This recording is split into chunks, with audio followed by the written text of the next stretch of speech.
আপু, আমার নাম মাইশা। এই ঘটনাটা ঘটেছিল আমার ফুফাতো বোনের সাথে। তার নতুন নতুন বিয়ে হয়েছে। তাদের ওয়াশরুমটা ছিল ঘর থেকে অনেক দূরে। সেই ওয়াশরুমের একটু পাশেই ছিল অনেক বড় একটি বটগাছ। সে একদিন মাগরিবের নামাজের জন্য অজু করতে যায়। বলে রাখা ভালো, তার বাবা কাজের জন্য অনেক দূরে থাকে। আমার ফুফাতো বোন দেখে তার বাবা তার দিকে এসে তার গলায় চেপে ধরলো।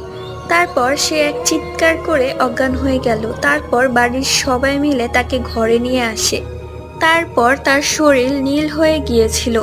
হঠাৎ করে সে উঠে পড়ে। তারপর সবার গলা টিপে ধরে আর বলে মেরে ফেলবে।